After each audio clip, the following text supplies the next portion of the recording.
Look, it's a flood. It's a flood. It's flooding. Get away. Quick, we need to get to higher ground. Open the floodgates.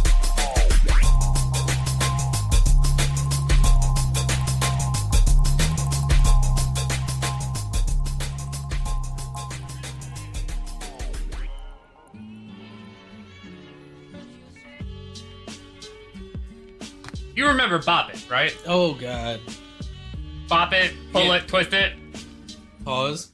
I remember.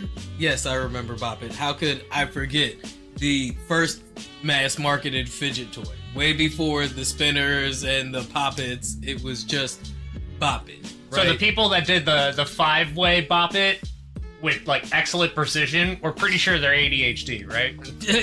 Or autistic. Definitely autistic.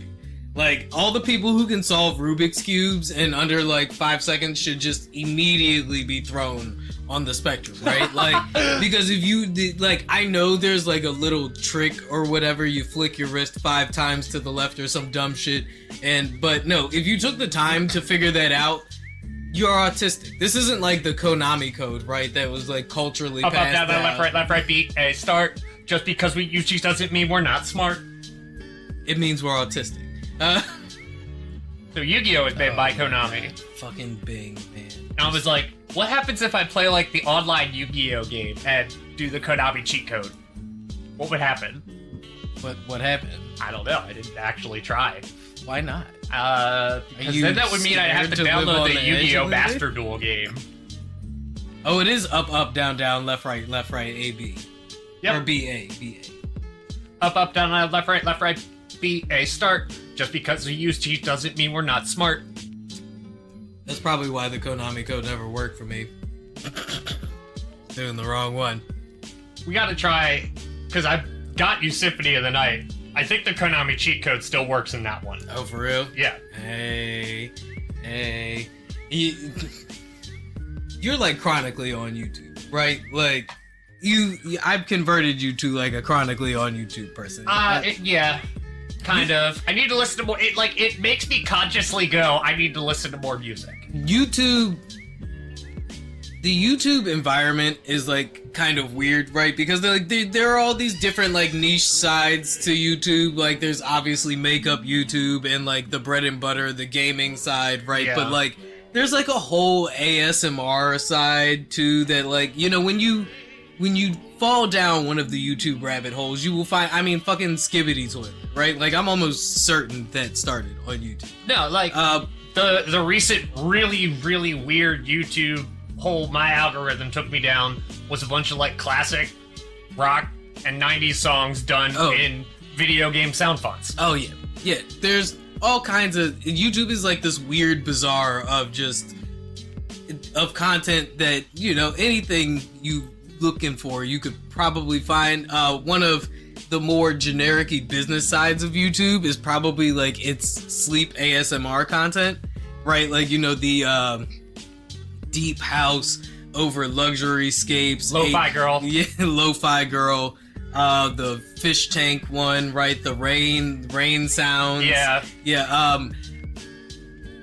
We're big fans of the sleepy side of YouTube, right? Like, anybody who falls asleep with their TV of, like, on, you know, hour and a half long boom bap loops of hip hop beats. Yeah, I'm not a fan of those at all. 10 hour lo-fi girl mixes and shit.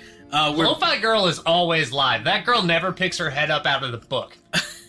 Us here over at Team TV, TV on While We Sleep, love the sleepy side of YouTube, but just recently, and you can see it up on the screen there, the sleepy side of YouTube recommended to me a bit of ASMR content that I didn't think would exist, and it was Batman ASMR content. Batman bedtime stories specifically. Oh yeah, I've seen stuff where it was like 100 random facts about whatever. It was like Tears of a Kingdom or Yu-Gi-Oh! Or anything. It was like fall asleep to. So, red-handed guilty, I fall asleep a lot of the time to like 10 hours of Greek mythology or like random, like, you know, ancient Greek history or ancient African history. Lately like, I've been falling asleep playing video games. So you just nod out right there, like good old weeboo style. Right? Yeah, and then I wake up and I'm a little farther than I was. But I don't know how I feel now. I have not listened to Empire of the Penguin yet, which is an 8-hour Batman bedtime story on YouTube, ASMR, from the Good Night Sleep channel, and that's night with a K. That's pretty fantastic. Is it? Like, cause I'm not sure how I feel about that yet. Like, I haven't now. It's like old-timey sleep radio. I was going to sleep listening to, they have like the Twilight Zone radio show on here, like just consecutive recordings of the Twilight Zone radio show, which I can't decide if that is like gross overindulgence in like first world kind of amenities, or if it is a beautiful gift of the technological age we live in. Right? Probably the second. Yeah, does this fall in Fahrenheit 451 dystopian territory, or is this more like sci-fi mass capitalism utopia? So basically what you are thinking about is that the age of written and paper content dead? Not necessarily. Because I will tell you that will never die, and I will tell you why. Oh, now we really want to get all philosophical. I was just wondering if Batman ASMR content. Yeah, that is something. I'm going to look that up. I'm going to look that up now. For our listeners, the channel is Good Night Sleep. Honestly, all I'm really saying is, despite the AI controversy and the craziness of the times, the level of content just keeps rising up and crashing through. This is Doc and Ziggy. And after a what feels like month-long break, we are back with The Flood, and not the one in my living room. For all of our listeners over in the Discord, you all know that part of the reason why we were on break for so long is because your ceiling collapsed. Burst open, baby. Not the roof, the ceiling. The roof was not on fire, but my ceiling did spring a leak. Yeah, right underneath of your toilet. My first question was, do you have poop water in your carpet? No, but we didn't even finish it because we bring our poop perspective. See what I did there? Our poop perspective. Our perspective isn't poop, but you know what is poop? The pop culture that we use our pop perspective to put in context and make it all mainstream make sense. Because if we don't make sense, we don't make dollars to fix your plumbing. Hey, holla at us if you want to see us do a Tiny Desk concert. Because that NPR sponsorship is still dangling there in the distance. You know, we're trying to manifest that. Just like we're trying to manifest more subscribers, so make sure you like, follow, and share at the Flood Pod on everything. And that is on everything. And as we said, it's been a little while. So, it's been a while. Let's go run down. We have some stuff that we have to catch up with our takes on. We have some And stuff. Believe it or not, we did manage to research some stuff that's going on this week as well. Currently, yes, because you know, even though you will hear this about a week from now, from when we're recording, we still keep it current here at the. You see, so you some see of the what I stuff did there. You see what I did? Yeah, I did. Yeah. So some of the stuff that we have to catch up on, of course, the Olympics and everything that goes along with that. Of course, and everything. You mean the 126 total medals that USA, Team USA, bro? But we'll talk about that. Also, we now have a really interesting vice presidential candidate for Kamala Harris. Oh, I mean the presidential campaign, the presidential run this year it's wild. It's so fucking wild that for a little bit I forgot Trump was shot at. It's really been like that though, dude. So much has happened in the time that we've been gone, but we will get into all of that, including Deadpool and Wolverine. The One Piece remake is stacked Trump and Elon and Twitter. And we didn't even get to talk about Robert Downey Jr. coming out as Dr. Doom. Yeah, coming out. I like how you phrase it. Because people are really up in arms about that Iman Khalif situation, but that's just more Olympic news. Yeah, and I know brain rot's been getting really popular recently, but Kanye is taking that a little literally. Yeah, he might need to go see Steve-O, because that boy is wild. That was a deep cut reference. Holla at us online if you got that. I actually think I remember, like, somebody was like, get Steve-O to reach out to Kanye. Because that one picture of Steve-O, if you remember, where he's just like foaming at the mouth, surrounded by like paintball nitrous Do you cans. wanna let's just start there, because it's so enticing. And as you all know, we usually like to start off by abusing the algorithm and hitting play on the stream of the week. And this week's hit on the algorithm has gotta be Slide. That's right, Kanye and Ty Dolla $ign's new joint, Vultures 2, right? Vultures was great. And it knocked Taylor Swift off of the Billboard charts, right? Which, you know, Kanye loves to do. Yeah. But this one though, is... Do you think Taylor is Kanye's favorite artist to just like get one over on? This Vultures has me feeling like, because I listened to a fair amount of the joint, and it's really got me feeling like what we really need is... It's Kanye ASMR. is a Ty Dolla $ign album with Kanye production, right? But it feels like the only way we're gonna get that is if Kanye gets to spit his nitrous oxide degeneracy all over a Ty Dolla $ign laden album. But listen, that being said, it's not bad. I mean, Slide gave me 808 and Heartbreak feels, right? Like that is my least favorite Kanye album. I feel like a lot of people sleep on that album. That's just got Following bangers. Graduation with that? 808 and Heartbreak came... Oh, no, you're right. I was thinking of... Wait, is it Graduation? Graduation came out in 08. 808s and Heartbreaks came out in 2010. Because as fucked up as Kanye is, Graduation is a masterpiece. Graduation came out 2007. 808 and Heartbreak came out in 2008. My Beautiful Dark Twisted Fantasy, which is Kanye's actual masterpiece, came out in 2010.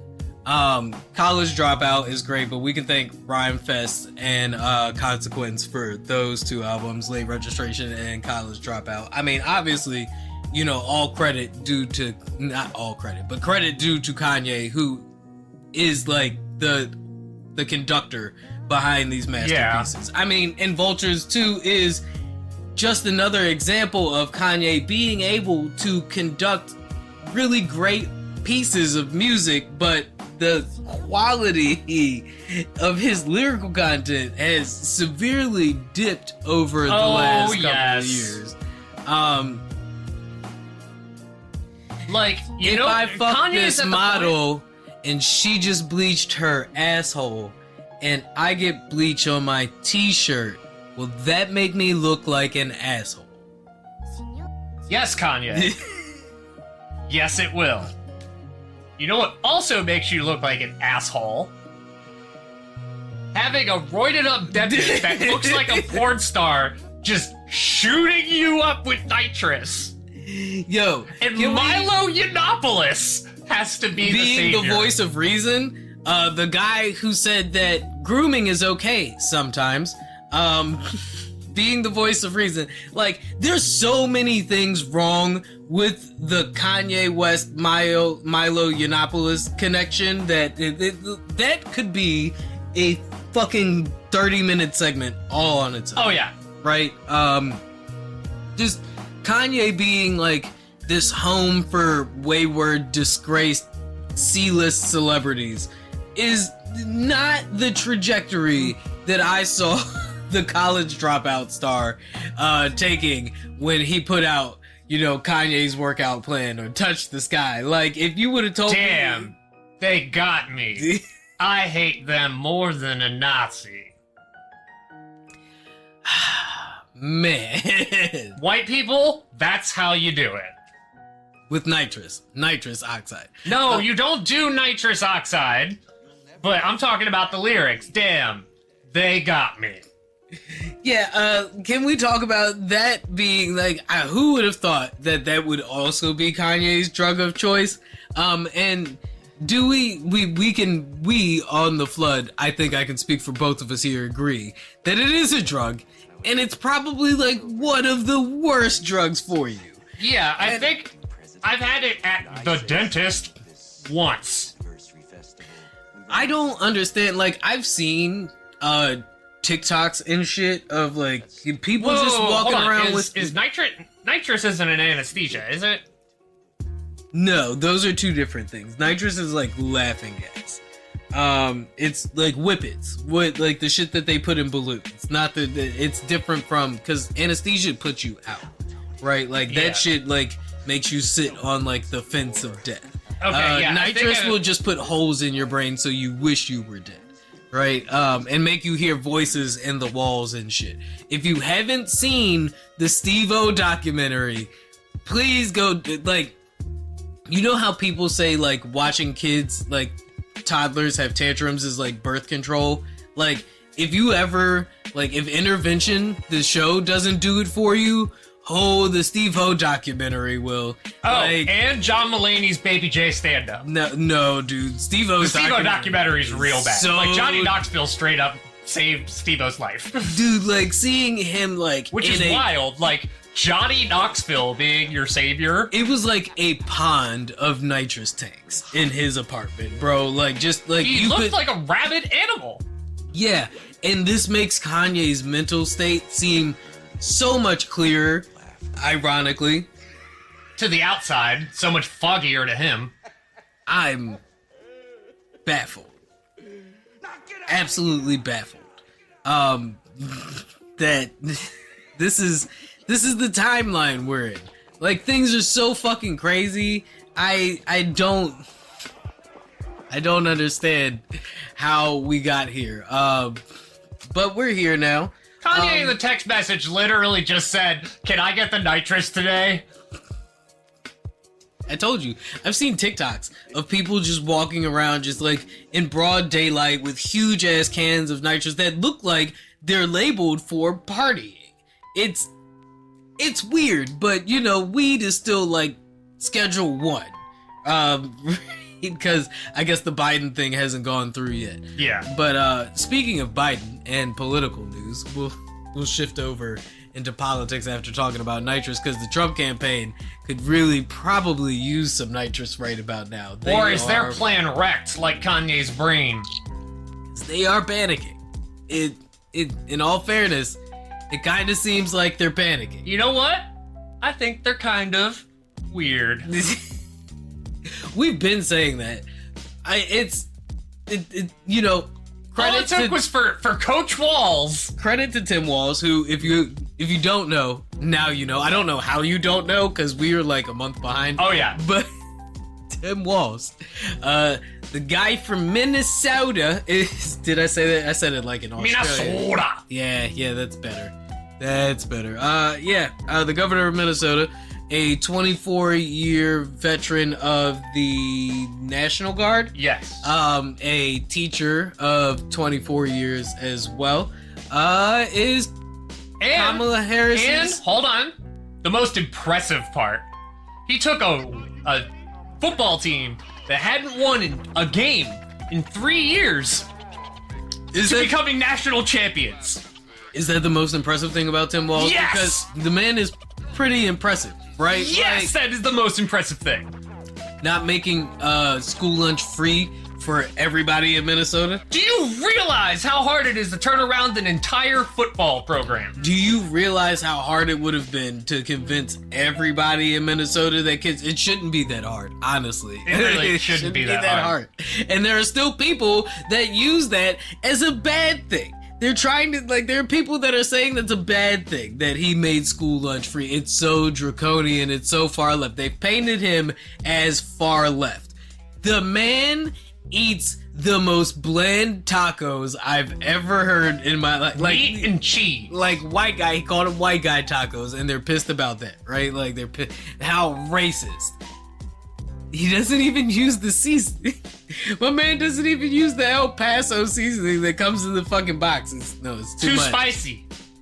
It's too spicy. He is literally fucking liberal Hank Hill, bro. She picked. Mind your own damn business. I'll tell you Look, what. we finally found a liberal who's willing to say the D word. Oh man, Did you see the video? Like the Kamala the Kamala PR tour is fucking great. Let's just start there.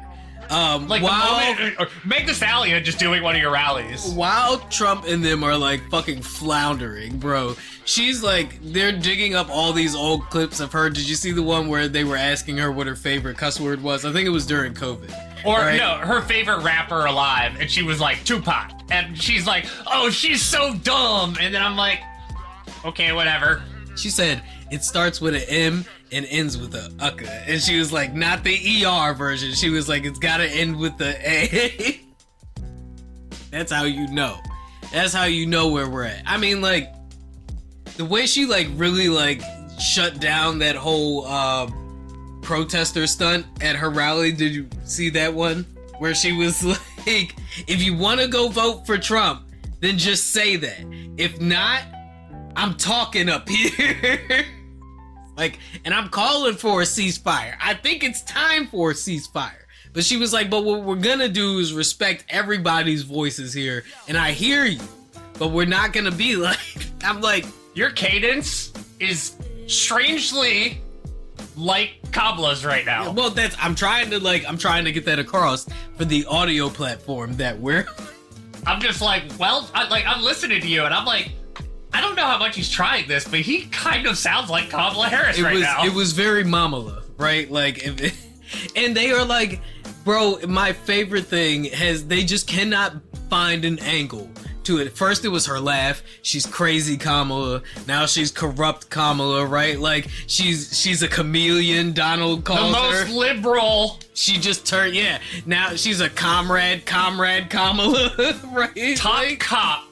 Yeah, they can't. She's a fucking communist cop who's a chameleon. She's black and Indian, but she's not really black. But she just now became black. Yo, it's so can great. we also talk about the fucking Trump at the National Black Journalist thing? Oh my god, dude! Like, we'll get to that when we just start talking specific. Or are we talking right now? We're talking. We're on the Trump disaster train right now. Yeah, all right. Because it is a absolute disaster. Ever since Joe Biden gracefully dropped.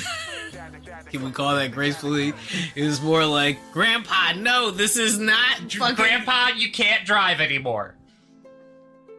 We need to call you an Uber now. Yep. You can't even drive to Old Country Buffet anymore. Dude, it's like, it's fine. We know you're still kind of there. You just can't drive anymore. And he really, like, now one thing they are right about is, like, ever since the debate, they have been like, Joe, just stay out of the spotlight, please. Like, just go do the good old president thing, do the Jimmy Carter thing from the peace of home, right? Like, he got COVID and they were like, all right, that's it. It's enough of you, Joe. It's Kamala's time.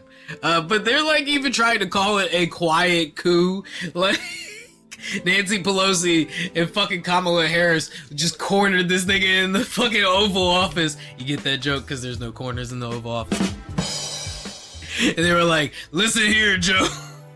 We're putting the strong arm of feminism up to you. She was like, this is revenge for Corn Pop. You want to know why they call it a quiet coup? Because they have a loud coup to compare it to. And we're not bars? Wow. I mean, listen. They like to pretend like Jan 6 didn't happen while they talk about Kamala Harris, like, freeing all of these, all of the George Floyd protests, not freeing, but, pardoning George Floyd protesters, right? And at the same time, Donald Trump wants to pardon cops. He says he wants to pardon cops after one of the most blatant displays of police brutality happens, right? Like, because we were on break for the Sonia Massey thing too, right? And that, yes, if there was not more of an example of the reason why police officers need to be retrained, right? And let's not even get into the fact that that cop clearly has a whole history of white supremacy tattooed on his fucking arm. Not alone just his post history. American History X? American History on X. And we haven't even started talking about Donald Trump and Elon yet. Those are bars. But no, like, we're not even gonna get there yet. We still gotta tackle this. But like, all right, so yeah, you know, I've had talks with some of my conservative friends about the whole situation, right? And you know, everybody is bringing up the boiling pot of water and all of that. But there is evidence to suggest that. Do they just sound like kind of pathetic now? It really, yeah, because it is. Like my main conservative pipeline right now, it kind of just seems like all of the things he's sending me where he's like, we're owning them. I'm like, this is kind of sad. We are in a real state of delusion right now where people can look at, yes, obviously, nobody wants a fucking boiling pot of water thrown on them, right? But you would think that the people that we instill the responsibility of, you know, upholding our laws and our moral system would be better equipped to deal with some of these outcries. So right? I want to say something about the AI picture. Not only were there obviously witnesses with phones, but they're like, they AI'd the audience in, and I'm like, or maybe some guy photoshopped their shadow out. So I feel like we're jumping topics here. You want to talk about like we will talk about the the Trump campaign trying to say that Kamala is using AI to make her crowd rallies look bigger, but like we cannot ignore the injustice that was the Sonia Massey shooting, right? Because like it is gruesome and it is another display. And while we have somebody who is running on top cop policy, right? Like it is, even if it's not policy, it's reputation, right? Like she was California's DA, right? And so there is this weird dynamic of her being looked at on one side as like this leftist Marxist tool of, you know, the far left in America, while also coming from a background as an attorney, right, and as a criminal prosecutor, while Donald Trump is also calling for like the full pardoning of or immunity of police officers as a very blatant example of police brutality is happening, right? I have a super hot take. All I'm saying is like it's a very like big whirlpool of cultural significance happening right now, right? Like Kamala Harris is a transition president where hopefully in the next 4 to 8 years all of the boomers die.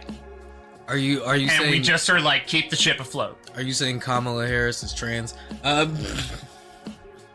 No, but if you vote for her, you are. That's a very poor, right? Like, yeah, no, according to fucking Jesse Waters. According to Jesse Waters, if you vote for policies or politicians that favor women, you are now a woman. You are a sissy boy, and like, you might as well put a tampon. Absurd. You might as well put a tampon. With you got kids, you must be a pedophile. Like they are so like isolated from everyone else that they need like they're launching a dating app because just nobody wants to deal with them on any of the other ones. You like women, you must be gay. Yeah. Apparently Andrew Tate. Bro, imagine the level, like this is where we're at, right? Like it's like the only way to be straight is to never have sex. No, that's what they want. Literally, you can't bust a nut because then you lower your testosterone levels and you fall victim to the feminine wiles and you lose focus and discipline and then you become a simp. But you still need to demand all of the attention of all of the women in your life. Bro, the fucking conservatives have combined the satanic panic and the Red Scare into like just transphobia, right? Like Andrew Tate. Fuck, if you don't know, now you know. There was a whole fucking discourse online after Andrew Tate posted a photo of him in a mankini. And listen, homie didn't have a bulge. I don't know how else to put it. They examined really hard and they determined that he forgot to put the strap on and pause and decided to take a picture, a selfie, exposing his true self, living his true self, and listen, the conservatives online on X weren't having it, and they told him, somebody even got blocked, dog. Somebody even got blocked. Hold on, I gotta pull the article up. I want to pull the fucking. So I saw this on Jessica Lee's IG page, right, where she did her beautiful renditions of "I Never Thought the Leopards Would Eat My Face," but I found a Daily Dot article. If you've never read "I Never Thought the Leopards Would Eat My Face," read it. It's fucking hilarious. Andrew Tate swimsuit pic starts trans panic among conspiratorial right. A not-so-revealing picture of Andrew Tate in men's swimwear has some on the far right saying he's a woman. Pause it. In a post shared on Tuesday, Rob Anderson, a dude from Facebook, showed a close-up photo of Andrew Tate wearing a bikini that no male genitalia were present in. And we're present in and said, I guess she forgot to wear her fake, and then eggplant emoji, and someone named Victoria said they blocked Andrew Tate blocked her for calling him a transformer, because that's where we're at with the trans panic and of this groomer nonsense on the right. You know what I think about everybody on the right calling everyone else a pedophile or a trans person? Yeah, I think that's weird. Oh, you really leaning into it now, huh? It's funny because it really pisses them off. Yeah. And they're like, it's schoolyard bullying, and I'm like, yeah, and it's working. Oh my god. From the crowd that dismissed remember when the whole locker room talk allegation came up? Like, oh, grab him by the pussy. Donald Trump literally went on stage in front of a rally of the biggest crowds ever, according to Donald, who has had bigger crowds than the Million Man March for Jobs and Freedom, right? Like, no, yeah. Nice job remembering the second part. Man, listen.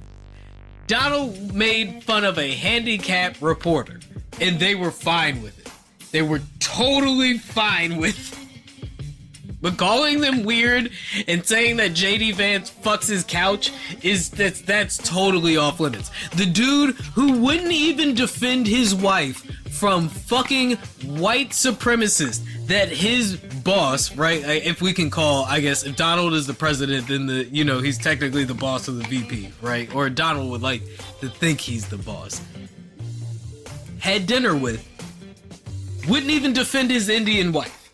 While he makes jokes about Kamala Harris. He won't even defend himself. He makes jokes about Kamala Harris being a chameleon, right? Like she's Indian one minute and then she's black the next minute. This dude has an Indian wife. He has an Indian, the level of delusion you need to be that fucking, Yo, bro, there was an interview where Trump, where they were like, they're calling your campaign weird. And he's like, oh, no, that's JD. JD's weird. I'm not weird. And then they go to JD and they're like, yeah, Trump just said you are weird. And you are the reason they're calling us weird. So his campaign website or whatever got hacked, and one of the many hacks that have happened over the time that we've been off. And one of the things that came out of that Trump campaign hack was Oppo research that they did on JD Vance, right? So, like, anything that could potentially come up. Please tell me it said he fucked a couch. I haven't read much of it myself. I think whoever's got it is sitting on it right now, unlike the Hillary Clinton leaks. But a lot of people are comparing... Like 2 weeks before, Comey's like, fuck it. A lot of people are comparing the missteps that the Trump campaign is taking in their run this time to what happened to Hillary Clinton. Thinking that they had it from the jump, right? The overconfidence, the not really campaigning. Like, Trump is kind of campaigning, but not, especially since the assassination attempt, right? Like, they're letting JD do a lot of the legwork. His campaign is also trying to get him to stop mentioning Hannibal Lecter. Yeah, dude, the whole fucking him misunderstanding, like, what asylum seekers is, and just the fact that they were trying to, their whole attack against Joe Biden was he's old and senile. When they have literally been laughing at Trump's senile ass this entire time. It's just funny because it's their guy. This nigga didn't understand that asylum seekers weren't crazy people. They were seeking political asylum. Yep. And he was like, Hannibal Lecter, this is a smart dude. Good dude. Like, it's okay. Would you want to have dinner with Hannibal? Or he'll have you for dinner. By the way, if it comes down to being eaten by a shark or electrocution. Could you imagine if Joe Biden was running around going, people used to say I was handsome like Jeffrey Dahmer, right? Like, everybody immediately would be like, no, pull. The man had one bad debate. And they were like, pull the plug, get him out of there. Get him out of there. They threw the towel in on Joe faster than they threw the towel in on Rocky. Nigga, that debate wasn't just bad. That debate was awful. It was really... It was awful. I had COVID. Yeah, it was very clear from the beginning when he came out fucking talking like, what was the special prosecutor for the Trump-Russia collusion? Mueller? Yeah. When Joe came out talking like old man Robert Mueller, like, remember how much of a, like, fucking surprise that was? I don't know about you, chat, but me, personally, when I heard Robert Mueller's voice for the first fucking time, I was like, oh, this dude sound like grandpa for real. One of the first time I heard Jared Kushner speak, I was like, what? That was a much deeper voice than I would have imagined. I was expecting Robert Mueller to sound like fucking Woodward and Bernstein, right? Like some real pack-a-day 1970s shit. Yeah, like, no, this man came out and sounded like fucking dude from, I was gonna say dude from Up, but they didn't talk in that movie. But whatever you would expect that guy to sound like, just Robert Mueller. That's it. That's like, hello, today I'm here to talk to you about the collusion between Donald Trump and like, what? That's how Joe, and then he could not catch up from the jump. And Donald was like, oh, I'ma run all over this nigga. It was awful. It was awful, bro. It was like watching Grandpa beat up Stinkmeaner.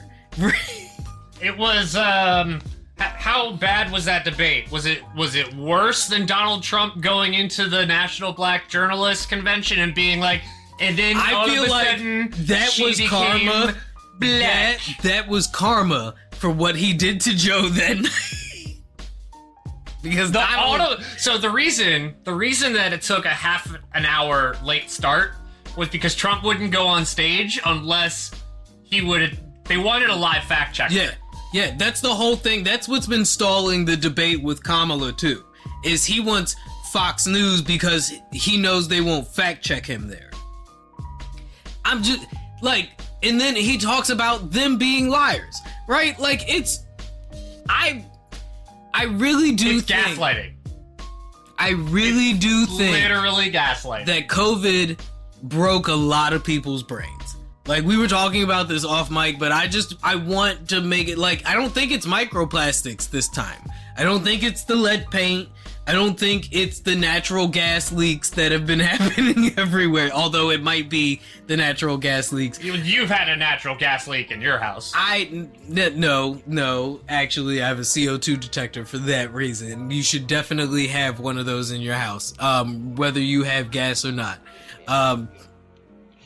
COVID, I really think, broke people's brains because the way some of these Trump supporters are all in on Donald while he is continuing to be the emperor with no clothes is fascinating. It will be a fascinating case study when we are on the other side of this very anxiety-inducing hill we are on. So, at that conference,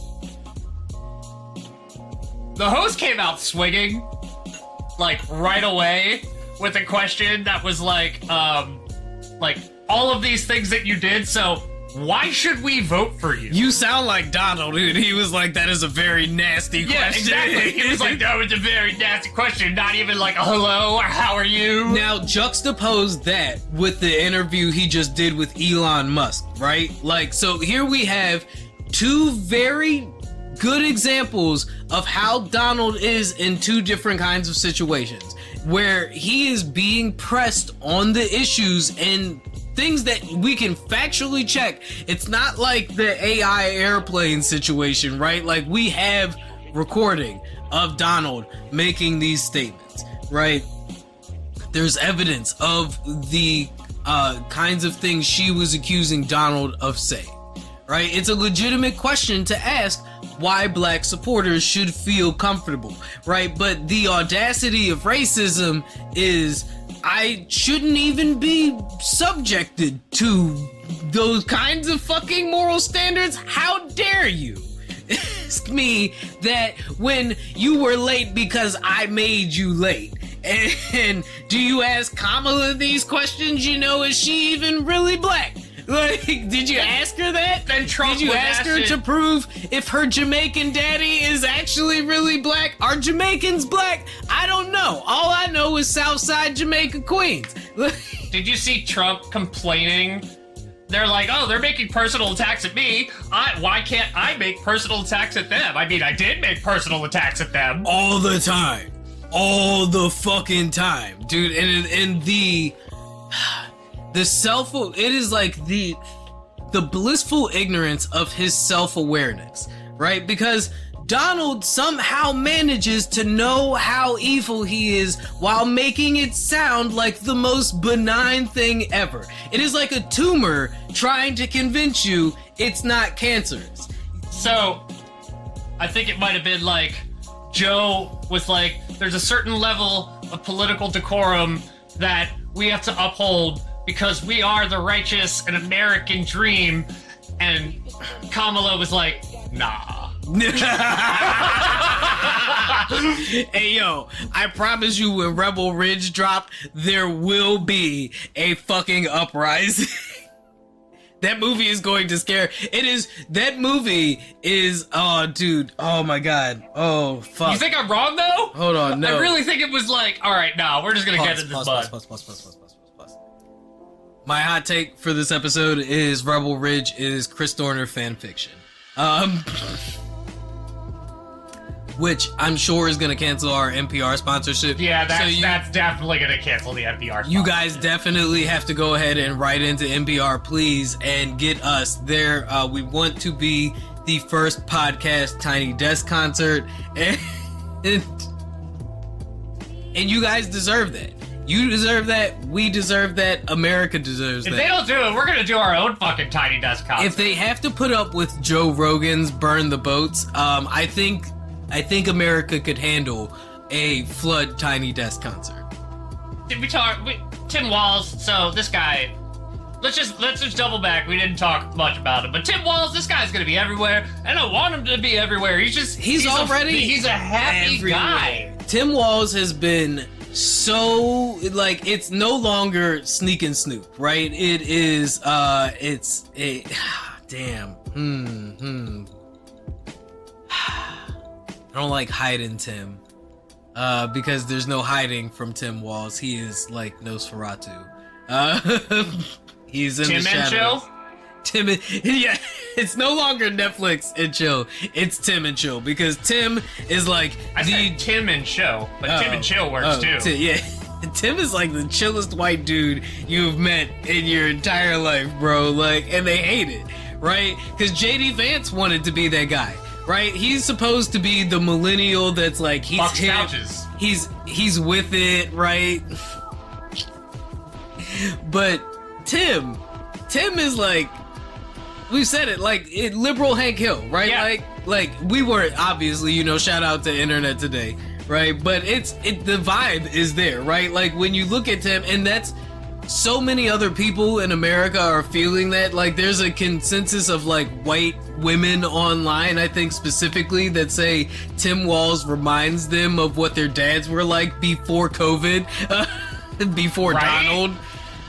Like before they turned into fucking conspiracy nuts, and just die. Like, so, like Kid Rock, right? Not Kid Rock, but Kid Rock. Kid Rock has been trending because Did I pictures tell you the Rolling Stone interview too?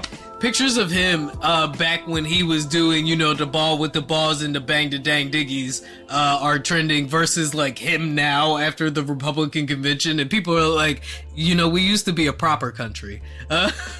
I'm not gonna lie, at one point in my life, I have definitely, like, driven fast and gone, ball with the ball and bang the dang diggy diggy.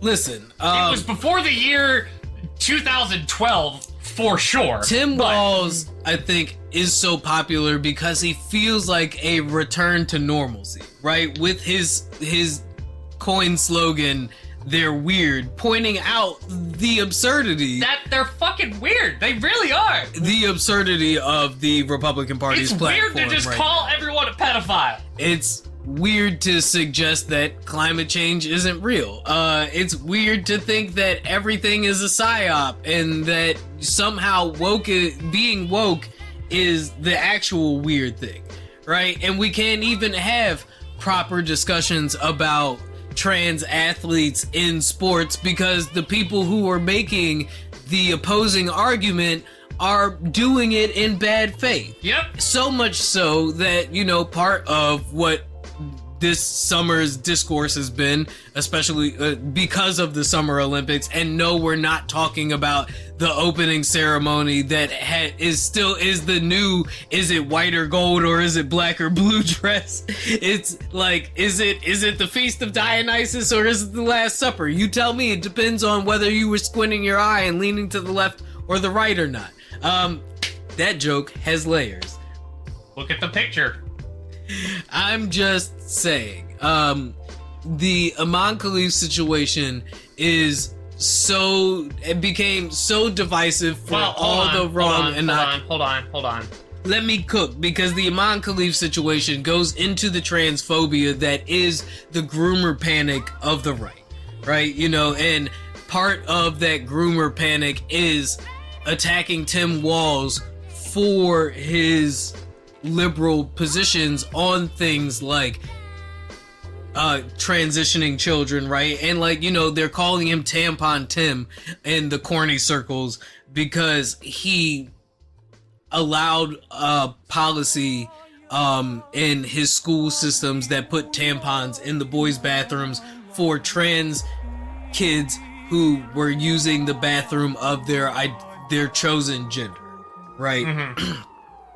And when you look at, the trans panic as it is, we find ourselves in a situation where, I know we're not talking about Olympic news yet, but there's so much else I want to talk about when it comes to Olympic news that I want to get this out of the way. Because, Aman Khalif, a female boxer from Algeria, I believe, right, was accused of being a trans fighter, For geographical reference, Algeria is on the African side of the Mediterranean coast.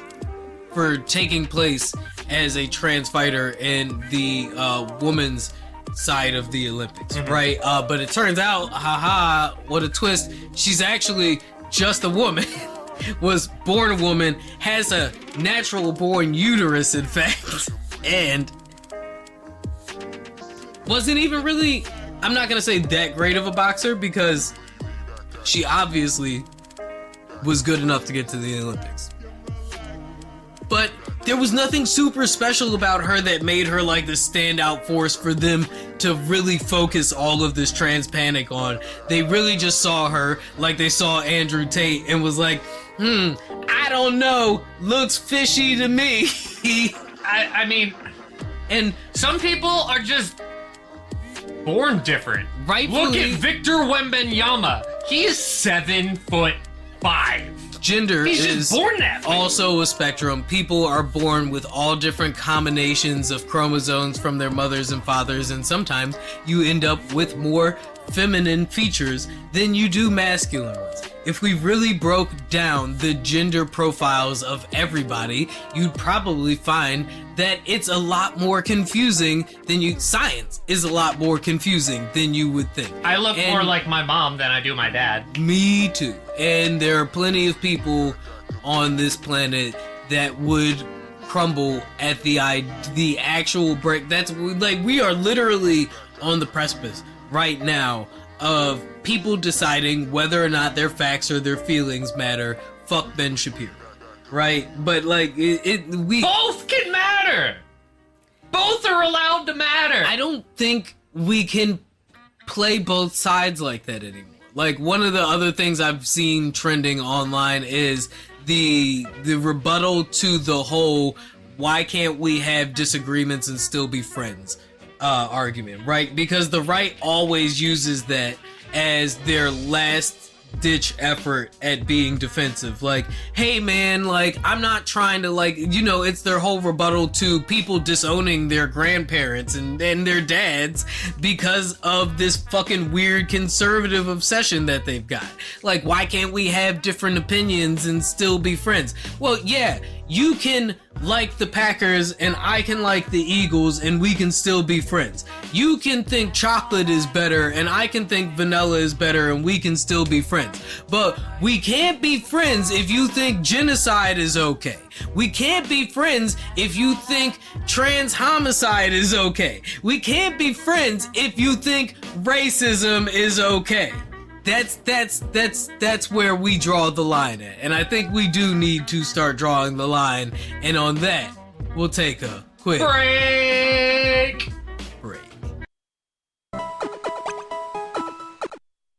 You take a sound, any sound, record it, and then change its nature by a multiplicity of operations. You record it at different speeds, you play it backwards, you add it to itself over and over again. You adjust filters, echoes, acoustic qualities. You combine segments of magnetic tape. By these means and many others, you can create sounds which no one has ever heard before.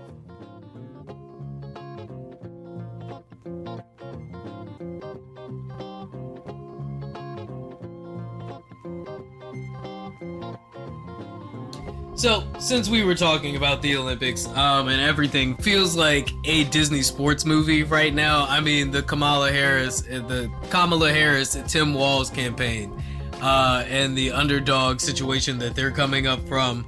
America absolutely fucking cleaned up, though, at this year's Olympic Games after all of that controversy with that opener. And I feel like we may have talked about the opening ceremony on the last episode, but I'm still that image of fucking Marie Antoinette with Is her that the head. most indelible part of the opening for you? Yeah, and like, well, first of all, it was hardcore metal all the way. It was the most so metal thing I ever. awesome. Like, I hope the way that The they only did it way- made everybody appreciate that. Like, The I really only hope they did way that. it could have been more metal was if, like, they had actually summoned Satan, which If they used fake blood. Most people. If they used fake blood instead of streamers. I'm sure most people think that that's what the opening ceremony was trying to do, right? Especially after the whole fucking Last Supper debacle, which it wasn't, by the way. I want to go on, for starters, I've seen Gojira live. They are Go off, King. Fucking phenomenal. Yeah. One of the best metal bands in the world. That made me want to see Gojira because that shit was like, I'm telling you, that Marie Antoinette image just like burned in my fucking head. So bro. the song that they actually sang was a song that was popular during the French Revolution. Yeah, I got that. Headless Marie Antoinette. In real life, the building they performed at was the prison that they held Marie Antoinette at. Yeah. That shit was hardcore metal, bro. And then to follow it with like the whole trans parade and shit like that, like just in the spirit of all things Greek and Greco-Roman. Wait, I think they actually led, like, what preceded the Gojira show was like the menage a trois to literature. In all things Greco-Roman, like, if you are into Greek history, them motherfuckers was freaks, bro. Like, Yep. what? Like, the Greeks, like, Greek and gay are almost synonymous terms with each other. Like, Yeah, freaky. He an Olympic god. freaky. I like what you did there. He a fan. He like the Olympics. He a motherfucking fan. Freaky ass ninja. He an Olympic god. I like that. I like what you and this Olympic god apparently was Dionysus, right? Yeah. And they had French Zach Galifianakis come down, painted blue. just served up on a plate in all his Andrew Tate Mankini glory. And the Christian right could not handle it. And you know, I don't know how your mom reacted to this shit, but I have in-laws that were absolutely like, no, we're boycotting the Olympics because I don't like the blasphemy, right? Like, they really felt like it was the Last Supper. I got into a whole ass argument with the dude on X. And you know, for me, who is like somebody who's like passive on social media, I'm most like prime time. It takes a lot for you to dive into the comments. Yeah, like I'm like a lurker, like my hobby. Like I'm just in there scrolling, doom scrolling all day. And I'm just like, y'all like be so obsessed with Jesus that y'all forget that other pieces of artwork exist to take themes from. It's so crazy to me. Like everything. It's also one of the most parodied pieces of art in history.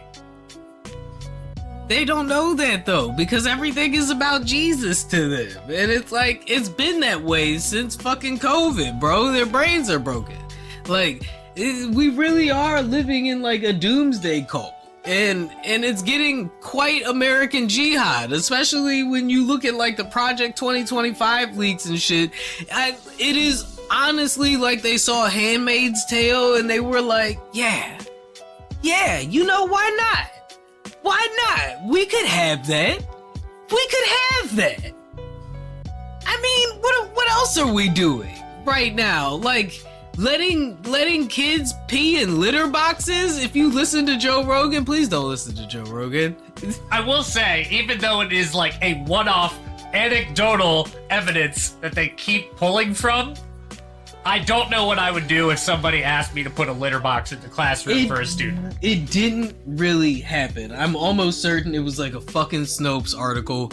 But what did really happen was Team USA coming away with 126 medals, 40 of them gold, and most of those coming from track and field. My God. Also, I mean, America won one of the most important gold medals, and that is in basketball. In one of the most exciting final two games that I have ever watched. We watched the end of the Serbia game together. Yeah, and I'm still upset at how close that fucking game was. Like, we were down by 13 at half. There was no reason for the American Dream Team to to have people sweating at the fucking neck like that. So this team's called the Avengers. Right, yes, I saw. LeBron was like, we are the... Is that why? LeBron, he wanted to do like some in-game shit where it looked like Serbia was coming away like Thanos, like, haha, we have all the rings, right? And like, we watched that game, and we have the Jokic. We, like, they play really fucking deep, really fucking tough defense. Yeah. But, like, everybody got their shine. Like, Embiid scored, like, 7 points in a row. KD, who has the most Olympic basketball gold medals in history and is the highest scoring Olympic basketball player ever. I want to go in more on that in a second. Shout out to him and Maryland native. Simone Biles, right? Like, but that whole time I'm watching LeBron and I'm like, LeBron is dictating this entire game. Like the one time they really needed like a bucket, he would just go straight coast to coast and put the defender on his shoulder and go and do a reverse under the basket. this was a really exciting Olympics, despite all the controversy that it started out with. I mean, from watching the Avengers really come back from what looked like was a steep drop from them, from the gymnastics team really like sweeping, like I said, Simone Biles and her whole team, and so much so that like Romania is trying to take Jordan Childs's, I think, was it bronze medal? I want to tackle some of these amazing individual these athletic achievements one at a time. Yeah, I gotta say, the basketball final, that last Steph shot, where Steph hit like 5 threes in a row, but then the last one where he had 3 defenders on him, and he's leaning back, like about to fall over, shoots the 3. He has Kevin Durant and LeBron James wide open and takes that shot, and nobody's mad. Nobody's mad because we know Steph what Curry. That's what I'm saying. We knew what Steph was here to do, and Steph did what he was put on the team to do. People were like, "Why didn't you give Steph the MVP for those final 2 games?" It's because LeBron dictated that entire Olympics, and LeBron was the one who set up. That's what you were just saying. He set up. It was LeBron's game. He was always the one handling. It was the LeBron's ball. team. He started every play. LeBron and Steph were like the Captain America and Iron. Ooh, but who's Iron Man in this situation? Obviously, Steph. You think Steph is? You think Steph is Tony Stark in this situation? Yeah, he has the specific tool we need to always win the game. I see what you did there, because I'm feeling more like LeBron is the Iron Man, right? Like LeBron is peak Tony, physical fitness. Like LeBron, I think LeBron might have had the super soldier serum. I see where you're going for, but the way Steph make them shots is what make me feel like he got the super soldier serum, right? Like, and he is the one who is coming out of nowhere, and this is an insult, but it would be most accurate to say he's Hawkeye. However, he's an undersized guard who a lot of people underestimated, but he still finds a way to make a huge impact. Steph Curry's Hawkeye. I thought you were gonna say Iron Man because he pulled through with the game-winning shot, right? So it was like the end of Endgame when Tony was like, "I am Iron Man," right? But Steph didn't die. Can we talk about like, all right? I know we've hammered this point home, but like, God, like how great! Like that must be peak fan service, right? Like the way we can't do that right now. Yes, we can. We can always pay homage to the way the first phase of the MCU ended. We're not going on that topic. No, but I'm still saying that it was peak cinema. Yeah, I was actually thinking all the way over here. I was like, it may not won an Oscar, but I feel like the end of Endgame is like the most important cinematic event that everybody seems to have seen in the past decade. It was Luke versus Darth Vader, right? Like Captain America versus Thanos was Luke versus Darth Vader for the fucking Y2K generation, bro. That build up, first of all, the build up was insane. And when Captain America grabs Mjolnir, everybody lost their fucking mind, including Thor. Thor wasn't even using Mjolnir at that point. No, he had Stormbreaker. Yeah. So anyway, all of us lost every single day with Sneak and Snoop. I was gonna say, speaking of losing their minds, the Olympics committee is losing their minds because they're trying to get the Olympic gymnast Jordan Childs to give back her bronze medal after it was contested by a Romanian coach who has a history of testing Romanian losses on technicalities for petty reasons for medal winning. But Jordan Childs, as of this point, according to certain articles, has no plans on returning her medal. Good. And if you saw the performances, first of all, it's the first time I've watched Olympic gymnast competitions, but it was trending, so I was like, fuck it, we might as well, right? Like, we're all in on this Olympics. Team USA, baby. And not only were the women absolutely fucking impressive, but even the male gymnasts, dude, were doing stunts that I'm like, hey, you really should not be talking shit about gymnasts, bro. Like, that's not no soft baby Andrew Tate shit, right? Like, these are real athletes. Simone Biles jumps 12 feet in the air, people. Yeah. It's fucking crazy.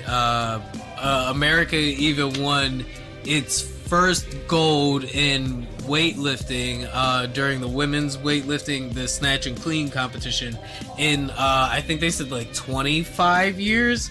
Like America really cleaned house this year. We were like ahead of the next highest gold medal winning country, and that was China by like 40 gold medals or some shit like that. Like, we had 126 and China had 91. So y'all do the math. We absolutely. And then, like I said, most of those were in fucking track and field. And fucking Sha'Carri Richardson absolutely came home and cleaned up. Everybody's favorite weave, Noah Lyles, cleaned up, came home. There's now silver. a legit, beef between the NBA and Noah Lyles. For real? Yeah, because he was like, world champions of what? You didn't play against the world. And then Team USA goes and gets the gold. That's... You gotta love it. Like I said, this Olympics was so entertaining, right? Can we talk about... Do you want to talk about Snoop, or do you want to talk about the memes?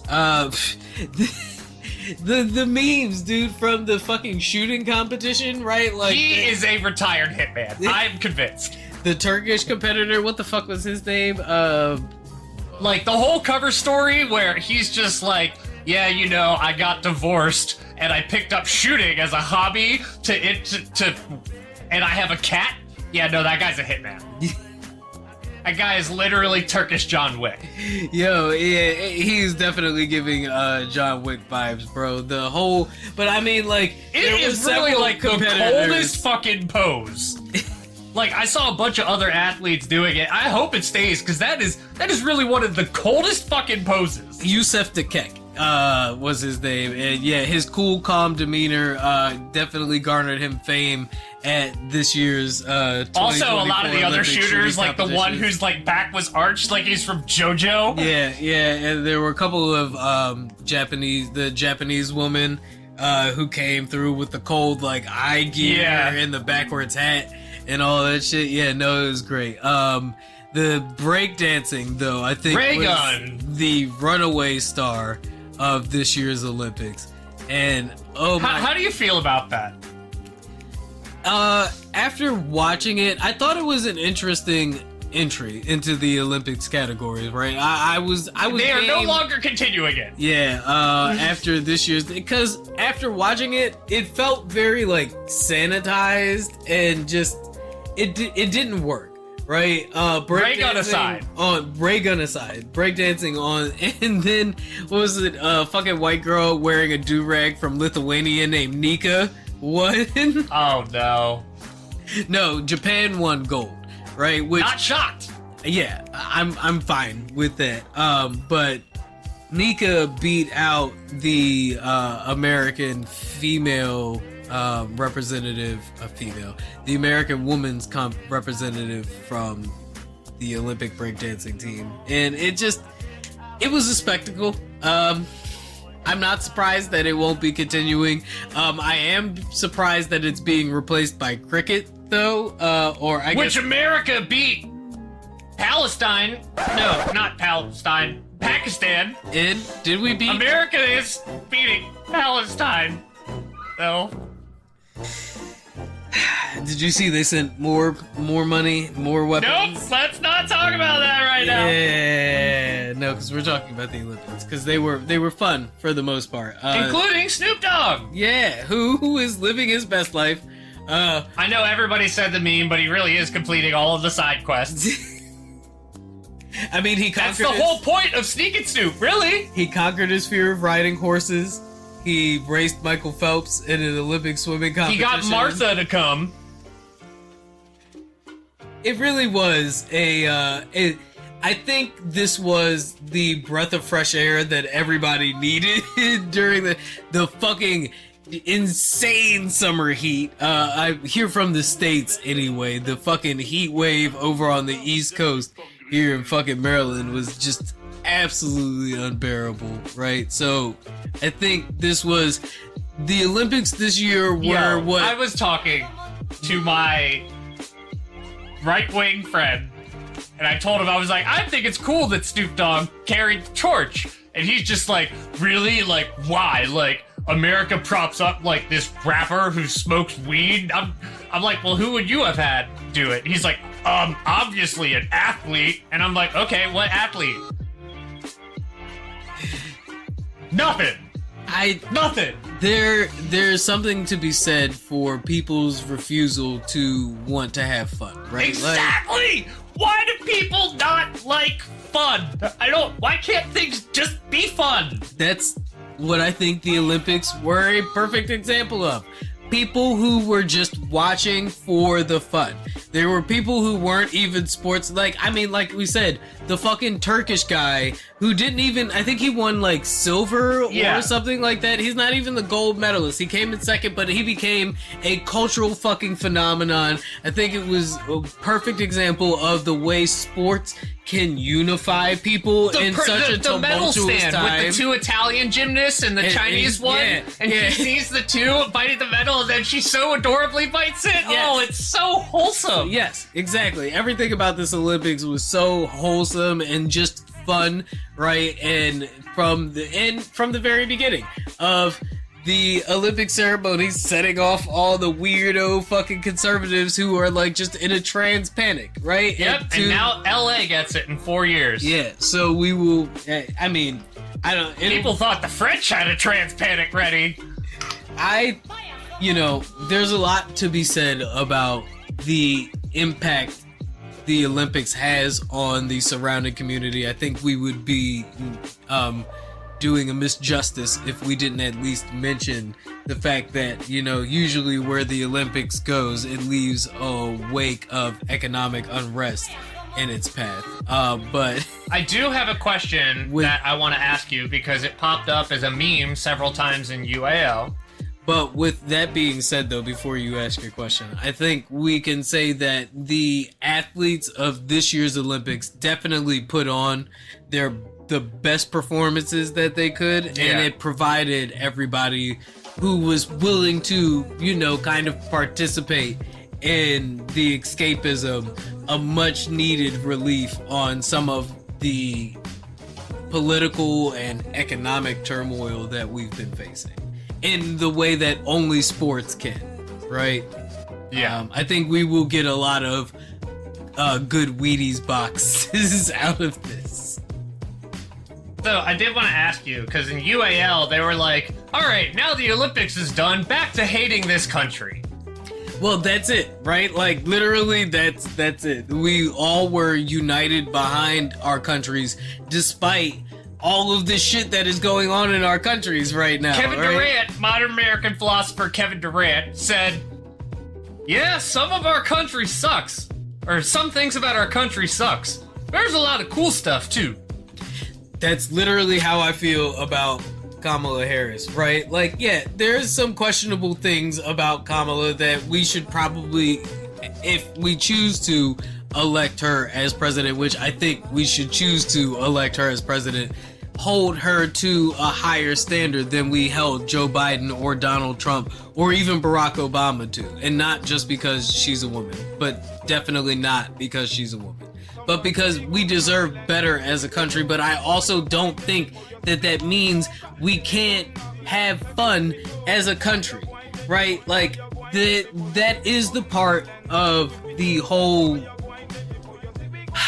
woke argument that at least comedians are making that I do understand, right? Like, when you have people like Donald Glover coming out and being like, we are doing ourselves a disjustice by not having fun with things and not allowing people, even Kendrick Lamar said, like, we're not allowing ourselves to experiment in a way that we should, in a fear for like offending people and accidentally, you know, saying something that makes somebody mad. Like, it puts us in a position where, like, yeah, we're all doing this weird Handmaid's Tale shit and trying to live underneath of these arbitrary moral standards, like, and how much further are we behind China from having actual, like, social credit? Like, we kind of already have that now, right? It's just not a government installed system yet. It's called Instagram. I mean, yeah. Yeah. Okay, break time.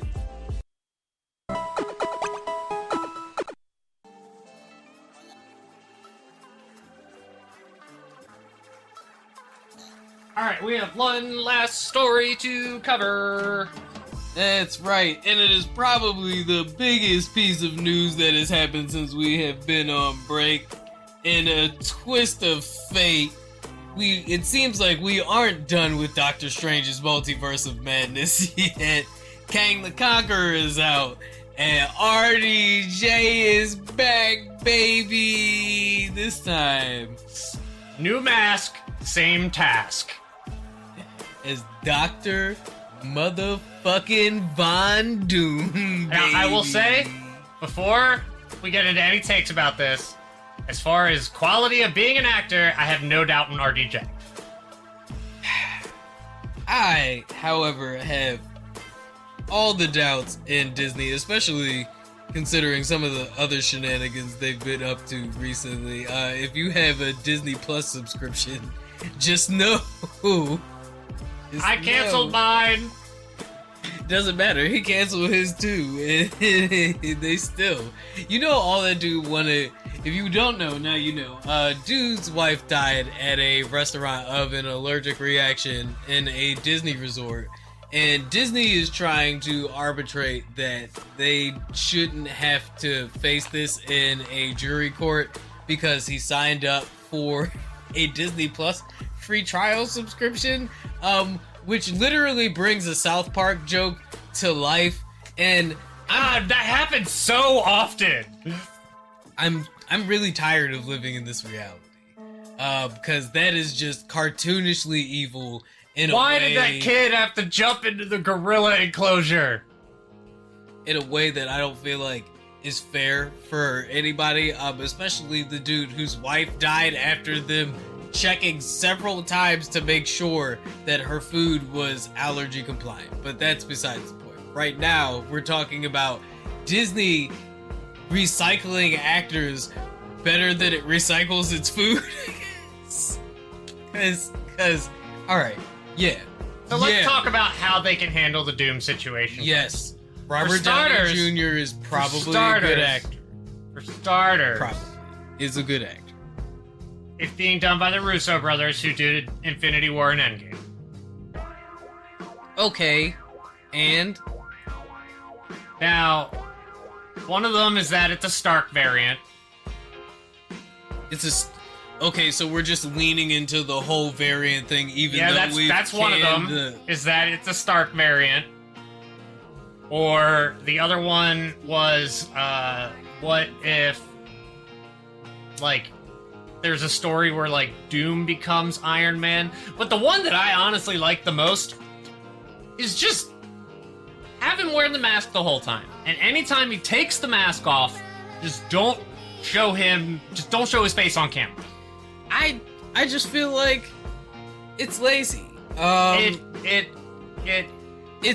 lazy. It is. For all this, they could have just gotten Johnny Depp. If they wanted to do the whole "we're embracing disgraced actors that aren't black" thing, then, you know, I'm sure Johnny's got something to do. He could have rubbed it in Amber Heard's face. That's not her name anymore, apparently. If like, yeah, she got burned so bad that she changed her name and moved to Spain. I mean, whatever makes her happy, I guess. Are we happy? Are we happy, chat, with RDJ as Doom? Or I just feel like there's so many actors. Henry Cavill was right there. He's supposed to be the cavalry. Like, he's not Superman anymore.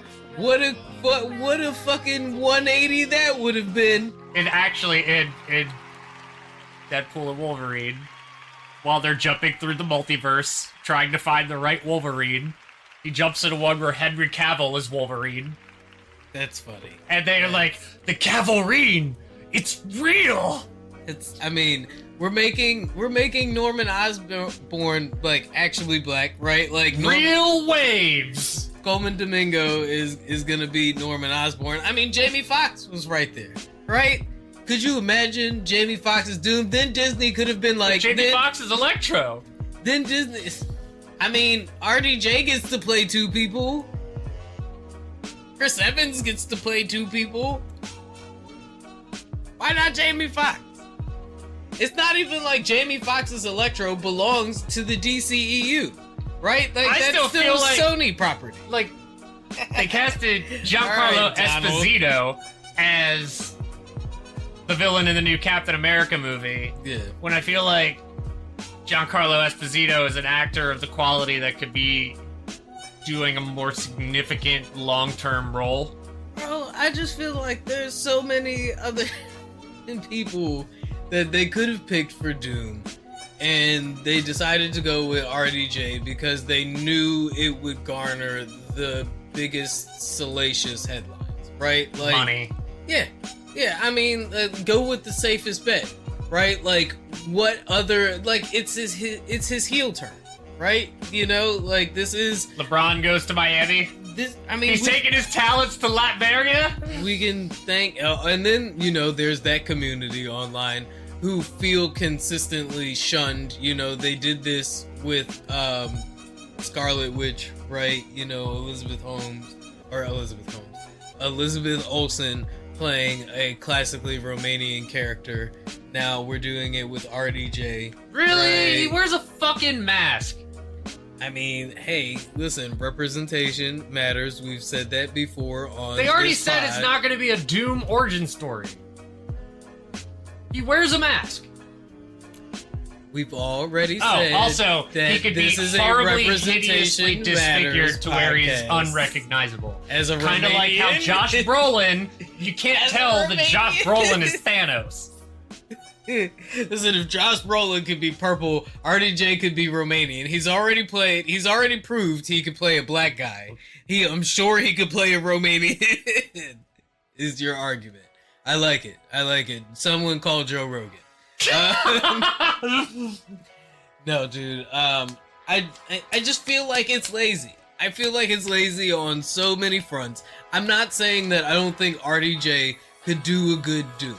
What I am saying is there's so many people that could. This is what Sam was getting at, and I keep bringing this up because it was such a weird discourse that I feel like people totally missed the point. Right? This is what Sam was getting at when he was saying that there was no reason to go to the UK for an actor to play the main character in Get Out. There are plenty of African American actors who need a break, right, that could have done that role. Not to say that Daniel Kaluuya wasn't great. He was fantastic in that movie. But the whole fucking point is there are so many other actors that are looking for their breakout role that could have been Doom. and we went with RDJ. Just to prove that everything is business as usual. That's our new slogan, guys, because it's all normal now, right? This is the new normal. There's no reason to keep saying this is normal. It's business as usual, baby. And Disney is doing Disney things. Robert Downey Jr. is probably going to do great things as Doom. And the Flood is back in action, baby. That's right. On your streams everywhere at the Flood Pod on everything. And that is living on large and in charge. Your boys Doc and Ziggy back in action, making it happen like it's fucking Back to the Future 2, not that weird one where they went to the Old West. No, this is not like Kanye West on Nitrous. It's Doc and Ziggy live in your earphones, coming at you hardcore like Tim Walz and Kamala Harris. And I'm here too. Boom. None of this is normal. Bye, guys. Oh, wait, hold on. If you need any of your Yu-Gi-Oh! Pokemon, Magic the Gathering, Flesh and Blood, One Piece, board games, card game supplies, go to tokenfgg.com and use the promo code Ziggy to get 10% off your order. And you can find us at the Flood Pod on everything. And that's on everything. Including Patreon. And shout out to Enraged Peacock. And Austin Squared. Deuces. Deuces.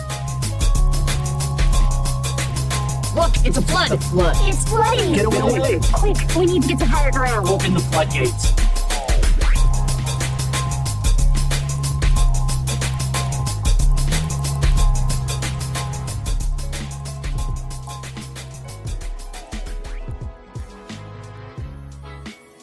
Why can't we talk about black stuff?